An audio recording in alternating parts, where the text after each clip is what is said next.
Hello everyone. Hi, this is Mitali. I welcome you all to evidyarthi.in. So आज यहाँ आ गए हैं हम आपके मोस्ट फेवरेट वीडियो के साथ जो कि है important questions for your annual exams. So आपको अब पता है ऑलरेडी आपका सिलेबस काफी रिड्यूस हो गया है. पूरे साल को देखते हुए, कोविड की सिचुएशन को देखते हुए आपके लिए बेनिफिट है कि सिलेबस रिड्यूस हो गया. बट देन उस रिड्यूस सिलेबस में से भी क्या आपके लिए इम्पोर्टेंट है, क्या आपको किस तरीके से अपना पेपर अटेम्प्ट करना है, इस वीडियो के एंड तक आप ये सब चीजों के आंसर्स आपको मिल जाएंगे. ठीक है. सो मैं आपको इस पूरे वीडियो में ओवरव्यू देने वाली हूँ हर चैप्टर के साथ. सबसे पहले क्या इंपॉर्टेंट क्वेश्चंस हैं वो आप डायरेक्टली अपनी बुक में मार्क कर सकते हो, नोट कर सकते हो. सो मैं आपको नंबर ऑफ क्वेश्चंस के साथ भी बताऊंगी. प्लस हर चैप्टर में क्या इंपॉर्टेंट हो सकता है, कितना उसका वेटेज हो सकता है, इन सबका आइडिया मैं आपको साथ साथ देती भी चलूंगी. ठीक है. सो चलिए let's begin with the chapters. So here we have the first chapter और यहाँ पर हमारे पास चैप्टर नंबर 1 में कोई भी ज्यादा सिलेबस उसमें से नहीं आ रहा है. So we can leave that chapter and now moving to chapter number 2 is matter around us pure. So यहाँ पर मैंने किस तरीके से डिवाइड करा है, आपके बुक के जो बीच के क्वेश्चंस होते हैं, इन टेक्स्ट क्वेश्चंस, सभी वीडियोस हमारे चैनल पे हैं. आप ऐप चैनल किसी पे भी जाके वीडियोस को देख सकते हो, क्वेश्चंस को कर सकते हो. सो आपको कहीं पे भी कोई प्रॉब्लम नहीं आएगी अगर किसी भी तरीके का सोल्यूशन आपको चाहिए. ठीक है. सो बिल्कुल उसी तरीके से मैंने अपने चैप्टर्स को डिवाइड करा है कि एक इन टेक्स्ट क्वेश्चंस यानी कि चैप्टर के बीच में आपको क्या क्या मिल सकता है, क्या इंपॉर्टेंट है from exam point of view, and then the exercises part. ठीक है. सो एक्सरसाइज में से अगर आप ये क्वेश्चंस को जो मैंने यहाँ पर मेंशन करे हैं उनको अच्छे से गो थ्रू करके जाते हो, लर्न करके जाते हो, प्रैक्टिस करके जाते हो, सो वो आपके काफी काम आ सकते हैं. चलो. सो यहाँ पर अगर हम इन टेक्स्ट क्वेश्चंस को देखें, so on page number 15 you need to practice question number 2. फिर पेज नंबर 18 की तरफ बढ़ते हैं. Question 2 and 3 are the important one, and page number 24 question number 2 and 3. ठीक है. देन एक्सरसाइज पे अगर हम आते हैं तो इसमें एक्सरसाइजेस में ज्यादातर आपको ये पूछा गया है कि कुछ कैटेगरी दे दी और उसमें से आपसे ये पूछ लिया गया कि प्योर सब्सटेंसेस इसमें से कौन से हैं, मिक्सचर्स इसमें से कौन से हैं, एलिमेंट्स और कंपाउंड्स के बीच में आपसे डिफरेंस पूछ लिया गया, होमोजेनस कौन से हैं इसमें से. तो इस टाइप के क्वेश्चन जो है ना वो आपको 1 या 2 मार्क्स के नंबर में आ सकते हैं. तो 1 और 2 मार्कर्स की अगर हम कैटेगरी में डालें तो प्योर सब्सटेंसेस के लिए कुछ कैटेगरीज दे दी उन्होंने, ऑप्शंस दे दिए, फिर element, compound, homogeneous, heterogeneous, mixtures, ये सब क्वेश्चंस उसमें आएंगे. देन इस चैप्टर में हमने separating of mixtures into different components, वो भी हमने डिफरेंट फिजिकल मेथड्स को पढ़ा है. सो चाहे आपको पूरा कोई मेथड एक्सप्लेन करने को आए या ना आए, बट आपसे जरूर पूछा जा सकता है, आपको कोई एग्जाम्पल दे दिया जाएगा कि डाई कलर वाला है या कुछ भी ऐसा दे दिया, so you need to tell कि कौन से ऑप्शन में से वो सही सेपरेट होता है. क्रोमैटोग्राफी आपको दे देंगे, फ्रैक्शनल डिस्टिलेशन आपको दे देंगे और उसमें से आपसे एक ऑप्शन पूछेंगे कि कौन सा इसमें से किसके थ्रू ये सेपरेट होता है. और अदरवाइज आपको वन वर्ड में भी आ सकता है, आपको एक्सप्लेन करने के लिए भी आ सकता है. अगर हम एक्सप्लेनेशन वाले पार्ट में जाएं तो किसी भी फिजिकल मेथड को पूरा आपको डायग्राम के साथ एक्सप्लेन करने में आ जाएगा और वो क्वेश्चन आपको किस में आएगा, 3 to 4 मार्क्स के क्वेश्चन में. ठीक है.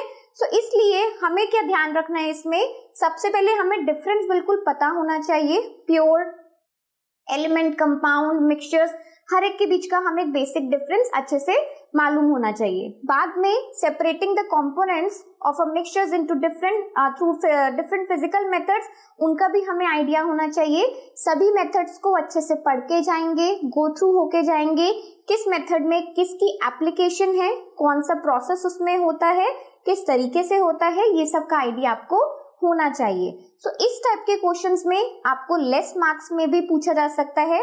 पर्टिकुलरली कोई भी आपको एक एग्जांपल दे दिया, उससे एक डिफरेंट मेथड को पूछ लिया जाएगा, नहीं तो आपको कोई भी एक मेथड एक्सप्लेन करने के लिए भी आ सकता है. सो इस तरीके से आपके चैप्टर 2 का वेटेज रहेगा. ठीक है. So moving to another chapter, what we have now, chapter number 3 atoms and molecules. So atoms and molecules में आपने देखा है कितना हमने वैलेंसी के बारे में, केमिकल फॉर्मूला कैसे बनाते हैं, इन सब चीजों के बारे में हमने पढ़ा है। मॉलिक्यूल्स क्या होते हैं basically. So in text questions को अगर देखा जाए so page number 33 question number 2, then page number 35 question number 1, page number 39 पे आपको 3 क्वेश्चंस प्रैक्टिस करने हो सकते हैं 1, 2 and 4, then page number 40 question number 1 and 2। The last in text question page number 42 पे क्वेश्चन नंबर 1 एंड 2। सो ये सब questions को अच्छे से हमें विजिट करना है, लर्न करना है, जिसमें जो भी आपको कोई डाउट आता है आप उसकी वीडियो पे जाओ, पर्टिकुलरली क्वेश्चन को समझो, प्रैक्टिस करो एंड यू आर डन। ठीक है, देन एक्सरसाइज पे अगर हम आते हैं so we have question number 1, 3, 4, 5, 6, 7, 8 and in fact 10, 11, 11 यानी कि 6, 5, 4, 5 से लगातार ये सभी क्वेश्चंस आपको प्रैक्टिस करने हैं। ठीक है, सो एटम्स एंड मॉलिक्यूल्स के जो बैक ऑफ द एक्सरसाइज में क्वेश्चंस हैं वो काफी अच्छे क्वेश्चंस दे रखे हैं एग्जाम पॉइंट ऑफ व्यू।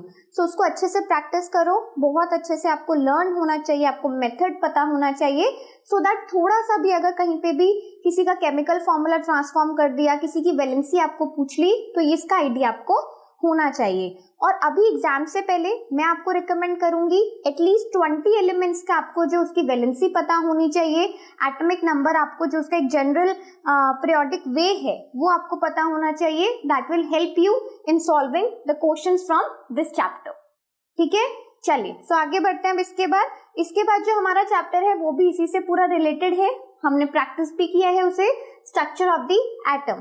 तो स्ट्रक्चर ऑफ द एटम में किस तरीके से कोई भी एक स्ट्रक्चर बनाया जा सकता है, नंबर ऑफ शेल्स, उसके फॉर्मूले क्या होते हैं, थोड़ा सा आपको उसके बारे में क्वेश्चन एनसीईआरटी में आपकी बुक में उसे ब्रीफ किया हुआ है, हमने अपने वीडियोस में भी पढ़ा है। So go through that videos, go through the book, आपको सभी एक बार रिवाइज इसमें हो जाएगा। अगर हम क्वेश्चंस की बात करें so question number 1 and 2 from page number 49 और इन टेक्स्ट क्वेश्चंस के वहां पे 2 सेट है। So these are the questions from set number 2। Similarly page number 50 पे क्वेश्चन नंबर 1 को आप प्रैक्टिस कर सकते हो, पेज नंबर 52 सेट 1 में से क्वेश्चन नंबर 1, सिमिलरली सेट 2 में से पेज नंबर 52 पर ही क्वेश्चन नंबर 1 को आप प्रैक्टिस कर सकते हो। ठीक है, इसी तरीके से अगर हम एक्सरसाइज पे आते हैं so you need to practice question 2, 3, 4, 8, 10, 12, 13, 16 and 17। So these are the important questions जो एग्जाम में आने के काफी चांसेस रहते हैं। अगेन मैं वही रिपीट करूंगी, जिस तरीके से थर्ड चैप्टर को आपने देखा है कि नंबर ऑफ शेल्स उसके कैसे रहते हैं, आपसे इसके बारे में पूछा जा सकता है। देन अगर किसी का केमिकल फॉर्मूला आपको बताना है, प्लस आपको कोई भी नाम दे दिया कि ये कंपाउंड, जैसे कि हमने लाइम पूछ लिया या कुछ भी ऐसा, हमने कुछ आपको एक जनरल नाम दे दिया किसी भी कंपाउंड का, किसी भी केमिकल कंपाउंड का, उसको आपको केमिकल उसका नेम आपको देना होगा। ठीक है, कॉमन सॉल्ट आपसे पूछ लिया तो आपको पता होना चाहिए कि sodium chloride is your common salt. तो इस टाइप के क्वेश्चंस आपको इन दोनों चैप्टर से मिक्स्ड मिल सकते हैं। ठीक है, ऑब्वियसली ज्यादा मार्क्स के नहीं होंगे, 1 और 2 मार्क्स स्कीम में ही आते हैं। प्लस अगर हमें कोई मोलर कॉन्सेप्ट पे, मोल कॉन्सेप्ट पे या एवोगैड्रोस नंबर, किसी पे भी अगर हमें कोई न्यूमेरिकल आता है सो वो न्यूमेरिकल हमारा 3 to 4 मार्क्स में या फिर मैक्सिमम मार्क्स में शो किया जा सकता है। ठीक है, सो आपको उसी तरीके से अपने मॉलिक्यूलर मास या मोल मास के जितने भी क्वेश्चंस हैं फॉर्मूला बेस्ड आपको प्रैक्टिस करने हैं। ज्यादा कॉम्प्लेक्स क्वेश्चंस नहीं आने वाले हैं, जो आपकी एक्सरसाइज में पीछे हैं उन्हीं को अच्छे से प्रैक्टिस करो, then you are done. Fine, चलिए सो अब मूव करते हैं अपने नेक्स्ट चैप्टर की ओर। Now we are coming to biology. अब हमारे पास सारे ही ऑर्गेनिजम्स या लिविंग ह्यूमन बॉडी से रिलेटेड चैप्टर्स है। सो यहाँ पर chapter number 5 the fundamental unit of life, यानी कि हमने सेल के बारे में पूरे चैप्टर में पढ़ा है। सो अगर हम सेल के बारे में देखें सो क्वेश्चन से पहले मैं आपको ये बता सकती हूँ कि सभी जितने भी हमारे सेल ऑर्गेनल्स थे उनके फंक्शंस आपको पता होने चाहिए। कोई भी डायरेक्टली आपसे गोल्जी apparatus हो गया, लाइसोसोम्स हो गया, वैक्यूल्स हो गए, माइटोकॉन्ड्रिया हो गया, इसका फंक्शन आपसे पूछा जा सकता है। प्लस हर एक ऑर्गेनल का कोई ना कोई डिफरेंट फीचर आता। For example mitochondria, they have their own DNA, right, और they are known as the energy house, power house. So इस टाइप से भी आपसे पूछा जा सकता है। At the back of your exercises आपको इस टाइप के क्वेश्चंस दिए गए हैं कि why mitochondria is known as the power house. So आपको इसका रीजन भी देना है। सो इसी के रिगार्डिंग मैं आपको क्या बता रही हूँ कि ऑर्गेनेल्स को अच्छे से एक बार हमें पढ़ना है कि क्या उनका फंक्शन है एंड करते क्या है सेल में, क्या उनका रोल है। बेसिकली फंक्शन ही आपको उसका लर्न होना चाहिए। देन मेम्ब्रेन हो गया, सेल वॉल हो गया, डिफरेंस क्या है दोनों में, और प्लांट सेल में कौन सा प्रेजेंट होता है, एनिमल सेल में कौन सा प्रेजेंट होता है। सो ओवरऑल इस चैप्टर में आपको फंक्शंस पता होने चाहिए सेल के सभी पार्ट्स के, और क्या कोई उस वक्त अपना रोल निभाता है, किस तरीके से वो डेवलप होता है। Also you have read about osmosis. इस चैप्टर में आपने सेल मेम्ब्रेन की अलग अलग स्टेट का ऑस्मोसिस के बारे में पढ़ा है। सो वो भी आपको पढ़ना चाहिए, काफी इंपॉर्टेंट है, उस पर क्वेश्चन आपको बन के आ सकता है 2 या 3 मार्क्स में। सो बी प्रिपेयर्ड विद दैट, ठीक है। आपको डिफरेंट सिनेरियो दिए जा सकते हैं, जिस तरीके से आपका एक एक्सरसाइज में क्वेश्चन भी है, मैंने यहाँ पर भी मार्क किया है। सो ऐसे क्वेश्चन आपको एग्जाम में भी आ सकते हैं। बिल्कुल उसी तरीके से हमें इस चैप्टर की तैयारी करनी है, ठीक है। सो अगर हम यहाँ पर इन टेक्स्ट क्वेश्चंस की बात करें, so page number 59 question number 2, then page number 63 you can practice question number 1, and page number 65 में 1 to 4 सभी क्वेश्चंस आपके लिए इंपॉर्टेंट हैं। Then coming back to exercises, you need to practice question number 4, 5, 6, 7, 8 and 9। So last के जो ये questions हैं यही एग्जाम पॉइंट ऑफ व्यू से थोड़े से इंपॉर्टेंट है, जनरली पहले प्रीवियस पेपर्स में भी आए हुए हैं। सो उसी के हिसाब से हम अपनी शीट्स को प्रिपेयर करते हैं, ठीक है। चलिए सो अब बढ़ते हैं आगे नेक्स्ट चैप्टर की ओर। So the next chapter we have is chapter number 6, tissues. So ये भी आपको पता है कि आपके सेल से ही रिलेटेड है। जितना भी ग्रुप ऑफ सेल्स होता है जो अलग अलग फंक्शंस परफॉर्म करने के लिए हमारी बॉडी में प्रेजेंट होते हैं, they are known as the tissues. तो टिश्यूज को डिफाइन करने के लिए बहुत इंपॉर्टेंट क्वेश्चन है, बिल्कुल आ सकता है। देन आपने इस चैप्टर में क्या पढ़ा है, अलग अलग टाइप के एपिथेलियल हो गया, मस्कुलर हो गया, कनेक्टिव हो गया, इस टाइप के अलग अलग आपने एनिमल टिश्यूज पढ़े हैं। सिमिलरली आपने प्लांट टिश्यूज भी पढ़े हैं। सो आपको पता होना चाहिए कि किस कैटेगरीज में एनिमल टिश्यूज आते हैं, क्या उनके पर्टिकुलर फंक्शंस हैं। सिमिलरली प्लांट टिश्यूज कितने हैं, क्या उनके पर्टिकुलर फंक्शंस हैं, ये सब के साथ आपको अच्छे से गो थ्रू करना है। देन इन टेक्स्ट क्वेश्चंस की अगर हम बात करें, सो पेज नंबर 74 पे क्वेश्चन नंबर 1 to 4 चारों ही आप इससे अच्छे से पढ़ सकते हैं। Similarly page number 78 question number 1 to 4 are the important one, ठीक है। Then coming back to exercises, you can practice question number 2, 4, 5, 8, 9 and 10, and then उसके बाद 11 to 15 सभी questions exam point of view से इंपॉर्टेंट है। किसी में कोई ना कोई फंक्शन आपसे पूछा गया है, या फिर अगर आपको किसी का फंक्शन दे दिया तो आपसे ये पूछा जा सकता है कि भाई ये रोल जो है वो कौन सा टिश्यू प्ले कर रहा है। सो आपको अच्छे से पता होना चाहिए कि एनिमल टिश्यूज में क्या क्या पार्ट्स हैं, कनेक्टिव का क्या रोल है, कनेक्टिव में भी पार्ट्स है, इसी तरीके से मस्कुलर के भी अलग अलग पार्ट्स हैं। सो आपको अच्छे से सभी फंक्शंस को पढ़ना है, ठीक है। चलिए आगे मूव करते हैं। सो यहाँ पर हमें पता है चैप्टर नंबर 7 हमारे सिलेबस में नहीं है, बहुत अच्छी बात है, बिकॉज काफी वाइड चैप्टर था, प्लस लर्निंग वाला पार्ट उस चैप्टर में काफी था, ठीक है। सो इस साल के लिए तो आप समझ लीजिए कि आप बच गए हो इस चैप्टर से।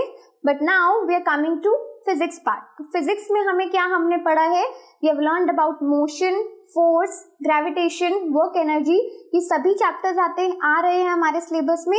बट थोड़ा थोड़ा जो इसमें रिडक्शन हुआ है वो मैं आपको बताती चलूंगी, ठीक है।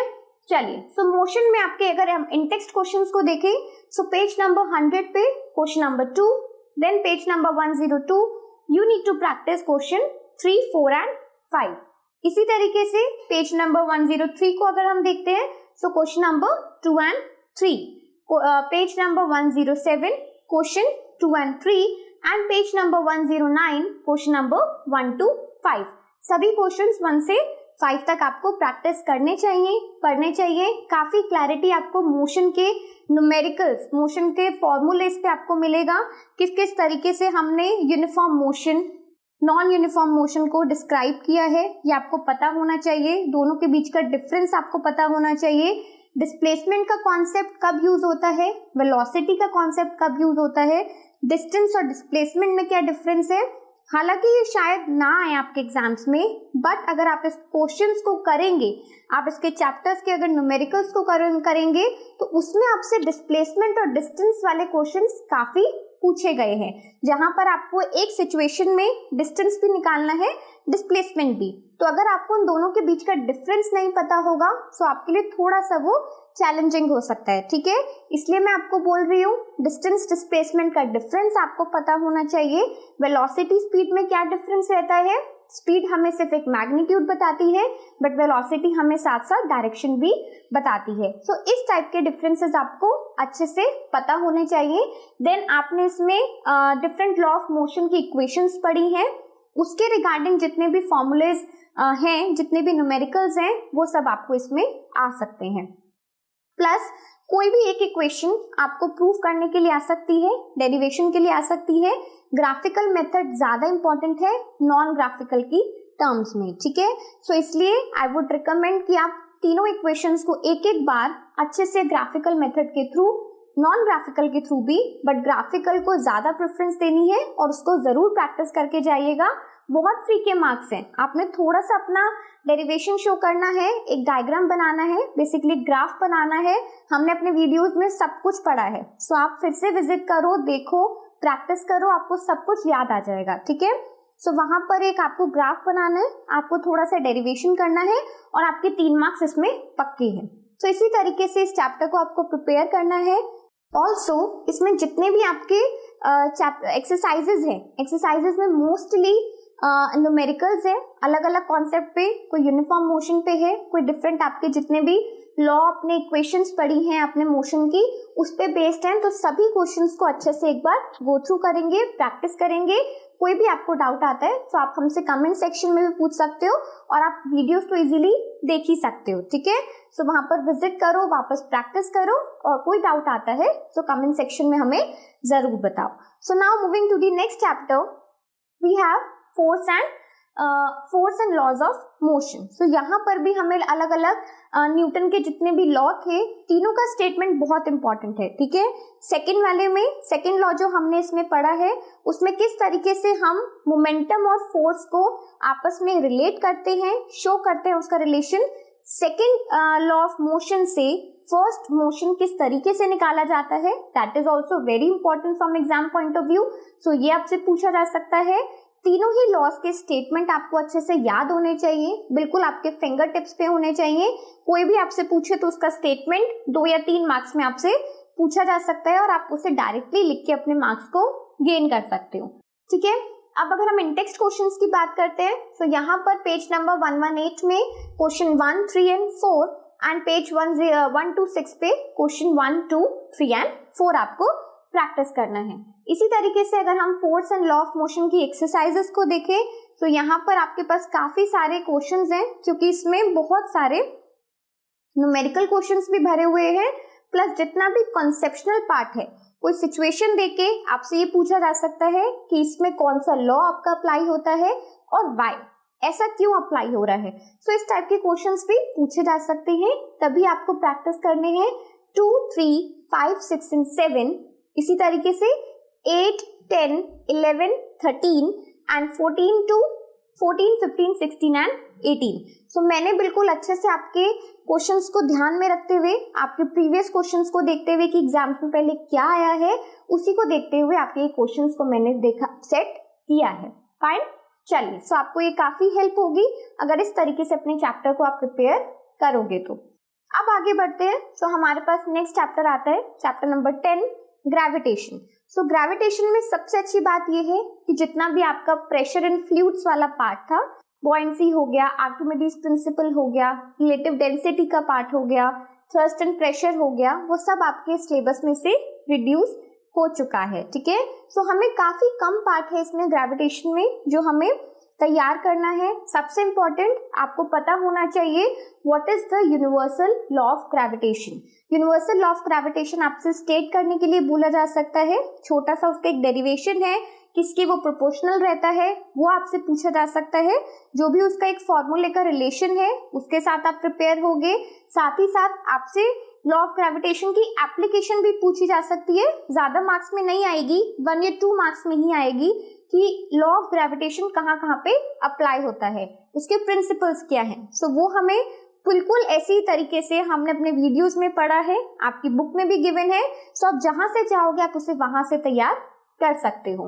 Now coming to the questions, question number 1 and 2 from page number 134, इसी तरीके से पेज नंबर 136 से question number 1 and page number 138 से question number 1 again. So coming back to exercises, what we have 1, 5, 6, 12, 13, 14, 15, 16 and 17. So these are the questions जो आपके reduced syllabus में से बाकी questions को इसमें मैं हटा चुकी हूँ। आपको सिर्फ वही करने हैं जो आपके syllabus में जितना पार्ट आपके gravitation में से आपको दिया गया है। Also क्योंकि इसमें से हमने काफी पार्ट रिड्यूस हो चुका है क्योंकि आपका, इसलिए एक इम्पॉर्टेंट टॉपिक है जिसके आने के चांसेस बहुत ज्यादा बढ़ जाते हैं and that is of free fall. ठीक है, सो फ्री फॉल को बहुत अच्छे से आप उसे प्रैक्टिस करोगे, किस तरीके से आपने उसका डेरिवेशन किया था, डिराइव किया था, ये सब आपको पता होना चाहिए। चलिए, तो यहाँ पर अब वर्क एंड एनर्जी में हमें क्या पढ़ना है, इन टेक्स्ट क्वेश्चंस अगर हम उसकी बात करते हैं, सो पेज नंबर 149 में क्वेश्चन 2, 3 एंड 4, इसी तरीके से पेज नंबर 152 में क्वेश्चन नंबर 3। सो यहाँ पर भी आपका ये ग्रेविटेशन से काफी रिलेटेड है, अलग टाइप से आपने पोटेंशियल, काइनेटिक एनर्जी को वर्क एंड एनर्जी में पढ़ा है। Then you have also learned about power, उसका फॉर्मूला भी हमने पढ़ा है। कमर्शियल यूनिट हम कैसे निकाल सकते हैं, एग्जाम पॉइंट ऑफ व्यू से कमर्शियल वाला क्वेश्चन जरूर आ सकता है बिकॉज एक बहुत नेचुरल क्वेश्चन है। आपसे पूछा जा सकता है कि अगर कोई बिल की यूनिट्स इतनी है तो इस तरीके से हमें कितना अमाउंट पे करना होगा। So yes, it's a very good type of question और एग्जाम में आते रहते हैं ऐसे क्वेश्चंस। ठीक है, तो उसके साथ हम प्रिपेयर होंगे। प्लस इसकी एक्सरसाइजेस को अगर हम देखते हैं 1, 2, 4 एंड 5, देन आप उसके बाद 9 and 10, 14, 15, 18, 20 and 21। So these are the questions जो हमने कंपाइल करे हैं आपके एग्जाम को ध्यान में रखते हुए कि क्या क्वेश्चंस आ सकते हैं। इसमें से मेजरली एनर्जी की आपसे डेफिनेशन पूछी जा सकती है, वर्क किस पे डिपेंडेंट है, वो बहुत चांसेस हैं उस क्वेश्चन के आने के कि दो फैक्टर्स पे हमेशा वर्क डिपेंडेंट होता है। एक तो फोर्स हो गया, किस डायरेक्शन में फोर्स हमारा अप्लाई हो रहा है, कितना डिस्टेंस वो मूव कर रहा है। सो ये सब आपसे कंसेप्शनल कॉन्सेप्ट्स को क्लियर करने के लिए कंसेप्शनल क्वेश्चंस अगर कोई टीचर देता है, so yes this questions can be come. ठीक है, चलिए सो आगे बढ़ते हैं। इसके बाद नेक्स्ट चैप्टर में, चैप्टर नंबर 12, साउंड में से हमारा कोई भी ज्यादा पार्ट नहीं आ रहा है। So moving to chapter number 13, why do we fall ill. तो इसमें हमारे पास क्या है, बहुत सारी चीजें इसमें हमने पढ़ी हैं। हेल्थ और डिसीज, हेल्दी होने में और डिसीज फ्री होने में क्या डिफरेंस है, ये आपको इसमें समझाया गया है। प्लस डिफरेंट इन्फेक्शियस डिसीजेस कैसे फैलती हैं, मीन्स ऑफ स्प्रेड क्या है, प्रिवेंशन क्या है, ट्रीटमेंट क्या है, ये सब आपको इसका जनरल आइडिया जितना भी हमने अपने चैप्टर में पढ़ा है वो आपको होना चाहिए। ठीक है, सो इन टेक्स्ट क्वेश्चंस की अगर मैं बात करती हूँ, सो पेज नंबर 187 पे क्वेश्चन 1, 2 एंड 4, इसी तरीके से एक्सरसाइज में ज्यादा कुछ इस टाइप के क्वेश्चंस गिवन नहीं है आपको जो प्रैक्टिस किए जा सके। ठीक है, जो एग्जाम में आ सके। सो इसलिए मैंने सिर्फ आपको 5 and 6 की ही मार्किंग दी है क्योंकि वो पार्ट्स में आपसे पूछा गया है कि भाई एक सिचुएशन आपको दे दी और उस पर पूछा है कि किस टाइप का डिसीज या फिर किसमें हमारे बीमार होने के चांसेस बढ़ जाते हैं। सो इस टाइप के क्वेश्चंस आपको एग्जाम्स में पूछे जा सकते हैं। प्लस अगर हम चैप्टर को देखें तो ट्रीटमेंट के कितने वेज हैं, मीन्स ऑफ स्प्रेड के कितने वेज हैं, प्रिवेंशन किस तरीके से हो सकता है, इम्यूनाइजेशन, वैक्सीनेशन का कॉन्सेप्ट क्या है, ये सब आपसे पूछा जा सकता है। ठीक है, then chapter number 14 natural resources की बात करते हैं। So this is our last chapter according to the reduce syllabus. ये हमारा लास्ट चैप्टर है हमारे रिड्यूस सिलेबस के अकॉर्डिंग। तो यहाँ पर अगर हम इन टेक्स्ट क्वेश्चंस को देखते हैं, so we can cover on page number 193 question 2, 3 and 4, page number 196 पे question 1, 2 and 3 and page number 201 पे क्वेश्चन 2 एंड 4। ठीक है, इसी तरीके से अगर आप इसके एक्सरसाइज को देखोगे, सो एक्सरसाइज में भी आपके पास ज्यादा क्वेश्चंस कवर करने के लिए नहीं है, आपको ओवरऑल इस पूरे चैप्टर का एक ओवरव्यू पता होना चाहिए, किस टाइप की साइकिल्स की बात करी गई है, क्या क्या नेचुरल रिसोर्सेज और किस तरीके से हमारी एक्टिविटीज से वो नेचुरल रिसोर्सेज पे फर्क पड़ता है, ये सब चीजें आपको पता होनी चाहिए। सो एक्सरसाइजेस में अगर हम जाते हैं, so we have 3 questions to practice, 1, 5 and 6। ठीक है, so I hope you have understood कि किस तरीके से हमें एक ओवरव्यू लेके चलना है, हमें एक वेटेज लेके चलना है सभी चैप्टर्स के बारे में कि कितना पार्ट कोई भी चैप्टर लेगा आपका, किस टाइप के इंपॉर्टेंट क्वेश्चंस उसमें से हमें आ सकते हैं और कितना हम प्रिपेयर कर सकते हैं। ठीक है, सो मैं आपको सिर्फ इतना रिकमेंड करूंगी कि जितना ज्यादा इस वक्त पे आप रिविजन कर सकते हैं, प्रैक्टिस कर सकते हैं, उतना करिए। कोई भी आपको डाउट आता है सो आप बहुत सारी वीडियोस हमारे चैनल पे, हमारी वेबसाइट पे, प्लस हमारे क्लास नोट्स, सब कुछ बहुत इजीली फ्रीली आपके लिए अवेलेबल है। सो आप जाइए, अच्छे से पढ़िए और एग्जाम अच्छे होंगे आपके। सो चलिए मिलते हैं अपने नेक्स्ट पार्ट के साथ। Up till then keep learning, keep watching, bye.